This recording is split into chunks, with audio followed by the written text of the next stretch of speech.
Dan langsung saja saat ini kita akan kita ingin mengetahui dengan adanya data dari defisit anggaran tersebut, kita ingin mengetahui apa strategi BPJS Kesehatan mengelola defisit yang memang trennya terus mengalami pembengkakan. Kita bergabung melalui sambungan telepon bersama Kepala Humas BPJS Kesehatan. Sudah ada Bapak Irfan Humaydi. Pak Irfan, selamat sore. Selamat sore. Pak Irfan, tren defisit BPJS terus saja membengkak. Beberapa opsi sudah coba juga disampaikan. Tapi menurut Anda ataupun juga BPJS Kesehatan akan seperti apa pengelolaan defisit BPJS Kesehatan ini ke depan, Pak Irfan? Yang pertama saya harus koreksi dulu beberapa data tadi yang disampaikan. Silakan Pak. Ada yang tidak valid. Ya. Terutama tentang penyesuaian iuran itu kelas 3 itu tidak ada perubahan.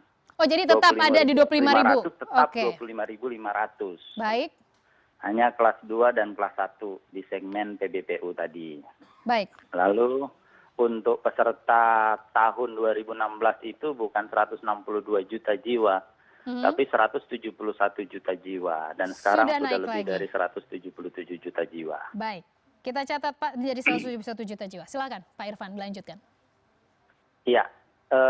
Jadi pada saat sebelum BPJS Kesehatan berdiri, itu dari awal DJSN sudah mengusulkan iuran paling rendah untuk PBI 27.500. Pada saat itu yang ditetapkan 19.225. Lalu di tahun 2016, DJSN juga sudah mengusulkan iuran per jiwa per bulan untuk PBI 36.000 per orang per bulan. Dan sudah diputuskan untuk segmen PBI Rp23.000 per jiwa per bulan. Nah, ini ada gap sekitar 13.000 per jiwa per bulan untuk segmen PBI saja, belum segmen-segmen lain PBPU. Jadi secara peraturan perundangan yang berlaku, kalau terjadi mismatch atau ketidakseimbangan antara beban jaminan kesehatan dengan pendapatan iuran, maka ada 3 opsi yang dapat dilakukan berdasarkan peraturan yang berlaku. Yang pertama, penyesuaian iuran.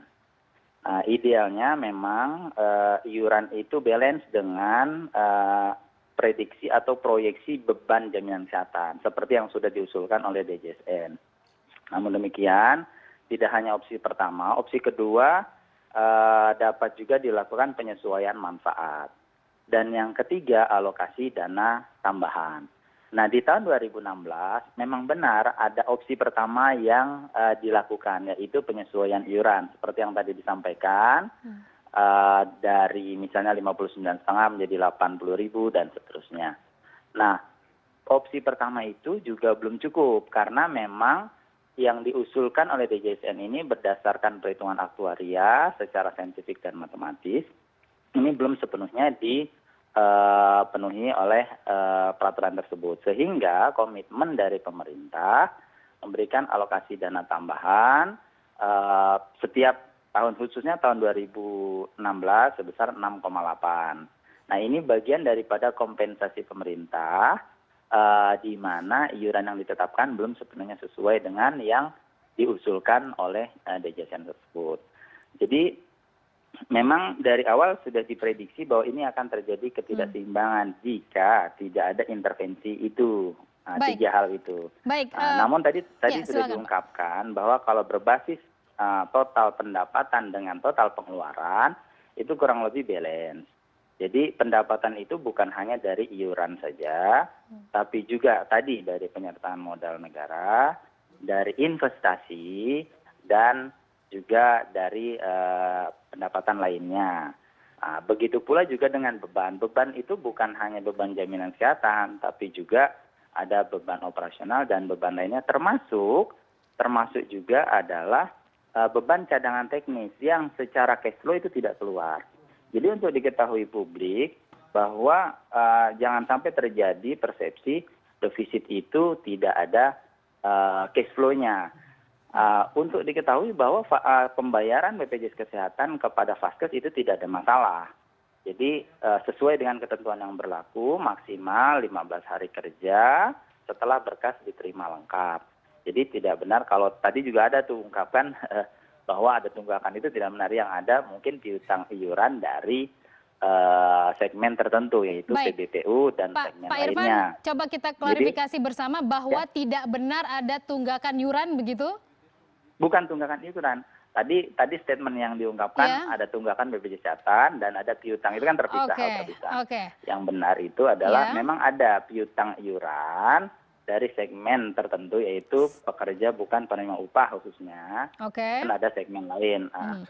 Nah, sedangkan untuk ke rumah sakit, untuk fasilitas Tidak ada kesehatan, masalah. baik itu vaskes tingkat Hmm. pertama maupun tingkat lanjutan, itu tetap kita bayar sesuai ketentuan dan tidak ada 15 hari masalah. kerja tadi. Gitu. Jadi dalam treatment Baik, dalam laporan keuangan memang tercatat di situ ada mismatch, tapi secara cash flow kita tetap dapat memberikan pembayaran karena tadi ada berbagai pendapatan lainnya di luar daripada iuran. baik. Tadi Anda menyebutkan ada tunggakan segmen tertentu. Apakah pihak BPJS Kesehatan mendalami apa penyebabnya, berapa banyak sesungguhnya, sehingga mungkin dengan menyisir dan kemudian merapikan, menertibkan lagi tunggakan tersebut, paling tidak menopang ataupun membantu menaikkan juga angka yang diperoleh dari BPJS Kesehatan, Pak Irfan?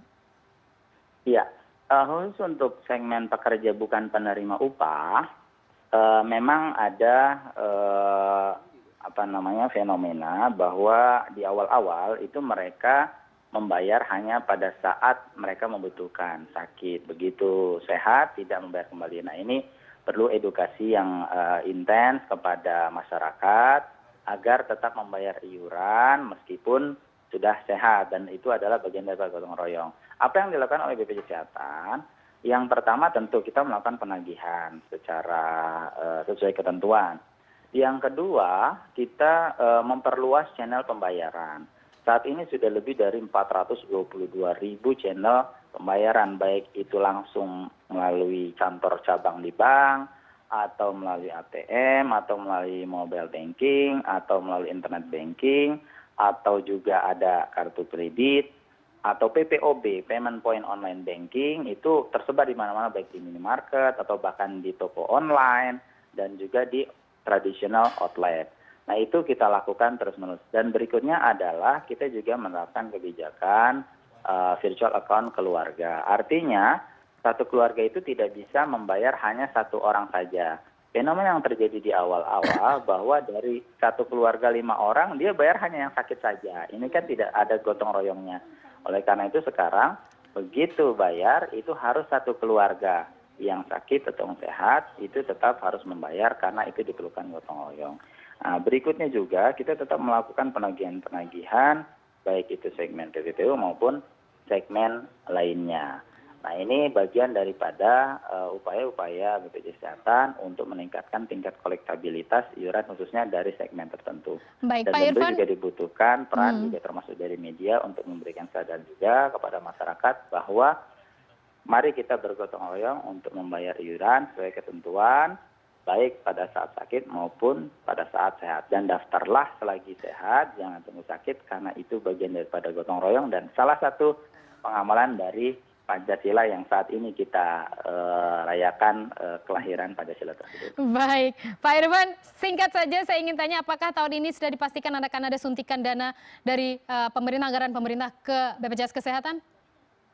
Iya, Singkat saja, sesuai Pak. dengan komitmen juga pemerintah memang sudah menyediakan anggaran tambahan, dan karena memang belum ada penyesuaian iuran, maka ada kemungkinan masih ada alokasi dana tambahan selama memang tidak ada perubahan signifikan, dan sekarang masih dalam proses pembahasan hal-hal apa saja yang akan nanti diputuskan. Karena BPJS Kesehatan sebagai penyelenggara, sedangkan segala aturan, regulasi-regulasi tentu diputuskan oleh regulator, termasuk di dalamnya penetapan iuran, juga penetapan manfaat. Baik, Irfan Humaydi, Kepala Humas BPJS Kesehatan. Terima kasih sudah bersama kami di CNN Indonesia Business.